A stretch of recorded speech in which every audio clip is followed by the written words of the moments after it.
When something smells, it's usually the butts. In this episode, we're taking a look at Ace Attorney. Known as Gyakuten Saiban in Japan, the show is classified as a drama comedy show. Adapted from the popular video game franchise, Ace Attorney follows rookie lawyer Naruhodo Ryushi and his assistant Mayoi as he defends his client in a court of law. With limited evidence and logic as his only weapon, can Naruhodo turn the case around when all the odds are stacked against him? Localization is defined as the adaptation of a product or service to meet the needs of a particular language, culture, or desired population's look and feel. Dealing with the source and not the adapted work, I knew this was coming, yet I can't help but feel disappointed by it. My first con: usage of Japanese names. Hold it! Yep, the Japanese names. Objection!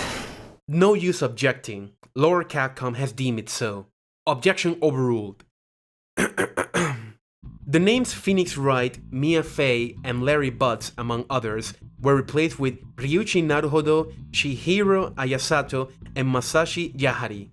Yes, I'm aware that these are the real Japanese names and therefore this is canon for the series. But I believe that Capcom, the one who has to give his blessing to make this project possible, would have been okay with non-Japanese countries referring to its characters by the name their localizers came up for them. It's jarring to refer to these characters by their actual names instead of the ones the audience is familiar with. Staying true to the source presents problems.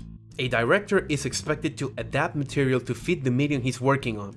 If this episode is any indication, the result wasn't successful.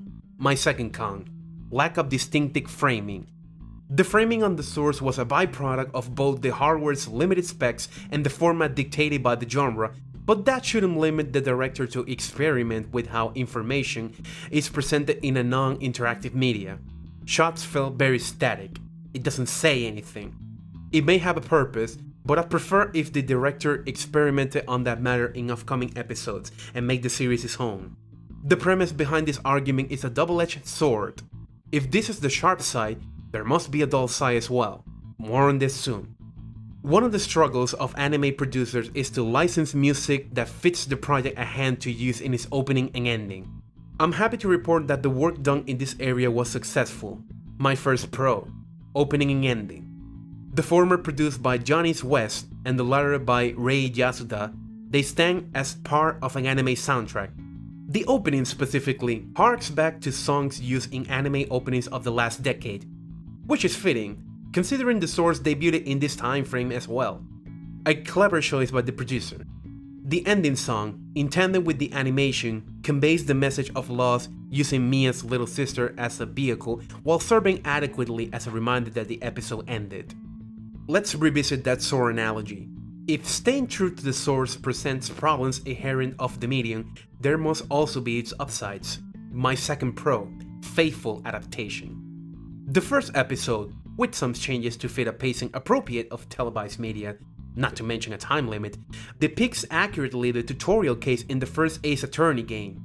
From the transitions, the sound design, the music score of the game remastered with instruments, and the animation, those who played the games will find themselves pleased with how good this adaptation came out. Assuming the audience for this anime is people familiar with the source, A1 did their job well. That's Ace Attorney, and this concludes this episode of Impressions.